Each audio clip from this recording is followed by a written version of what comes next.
तो आइए अब हम इस मॉडल के थ्रू एक्सप्लेन करने की कोशिश करेंगे इस पिक्चर के through this model of primary and secondary memory given by Waugh and Norman in 1965।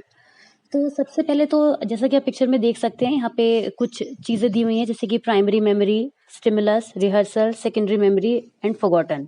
इन सब का आपस में कैसे कनेक्शन है, किस तरह से प्राइमरी और सेकेंडरी मेमोरी वर्क करती हैं, ये इस मॉडल में एक्सप्लेन किया गया है इस पिक्चर के थ्रू। देखिए, सबसे पहले हम ये डिस्कस कर लेते हैं कि प्राइमरी और सेकेंडरी मेमोरी क्या है। Primary memory is a short term memory which stores limited number of stimuli for some short duration of time, whereas secondary memory is actually long term memory which can store unlimited number of stimuli and can reside them for infinite amount of time। तो जब कोई भी stimulus response देता है तो वो response primary memory में store हो जाता है। जैसा कि आप पिक्चर में देख सकते हैं, स्टिमुलस जो है वो एरो बना हुआ है प्राइमरी मेमोरी की तरफ जाता हुआ। तो जब स्टिमुलस प्राइमरी मेमोरी को फॉर्म करता है तो उसके बाद दो केसेस हो सकते हैं कि अगर हम उसको रिहर्स कर रहे हैं, उसी मेमोरी को याद रखने की कोशिश कर रहे हैं, तो वो एक स्ट्रांग मेमोरी बन जाएगी और जाकर सेकेंडरी मेमोरी में कन्वर्ट हो जाएगी। जबकि अगर ऐसा नहीं होता है, यानी उस मेमोरी को रिहर्स नहीं किया जाता है, उसका रिपीटेशन नहीं किया जाता है, तो वो मेमोरी धीरे धीरे फेड आउट हो जाएगी और जिसको हम फॉरगॉटन की कैटेगरी में रख सकते हैं। तो हम ये कह सकते हैं कि primary memory can be interrupted but secondary can not. Primary memory पर इंटरप्शन हो सकता है।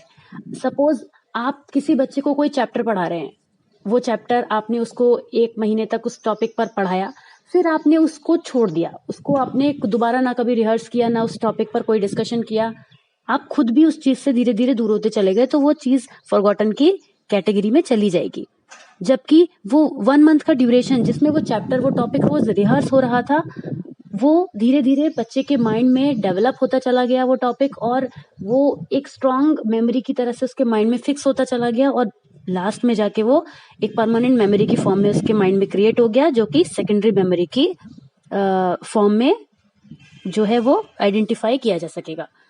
प्राइमरी मेमोरी को एनहेंस भी किया जा सकता है, और जब हम उसको कंटिन्यू रिहर्स करते हैं ऑब्वियसली तभी हम उसको कर सकते हैं। और इस तरह से जो स्टिमुलाई है वो प्राइमरी मेमोरी से सेकेंडरी मेमोरी को फॉर्म करता है। तो वॉग एंड नॉर्मन का जो मॉडल था वो सीधी सीधी 2 बातें यही कहता है कि प्राइमरी मेमोरी जो है वो एक शॉर्ट टर्म स्टोरेज सिस्टम होता है, और वो शॉर्ट टर्म लॉन्ग टर्म तब बनता है जब उसका रिहर्स किया जाता है, अदरवाइज वो फॉरगॉटन हो जाता है। स्टिमुलस वो कोई भी एक्टिविटी है जो मेमोरी फॉर्म करने में हेल्प करती है। पहले स्टिमुलस से मेमोरी फॉर्म होती है, अगर वो इनिशियली वो प्राइमरी मेमोरी होती है, उसके बाद उसको रिहर्स करने पर वो सेकेंडरी मेमोरी में कन्वर्ट हो जाती है, और अगर नहीं करते हैं तो वो फॉरगॉटन हो जाती है, फेड आउट हो जाती है। तो इसी तरीके से वॉग एंड नॉर्मन ने अपने मॉडल में इस चीज का एक्सप्लेनेशन किया that how primary and secondary memory work.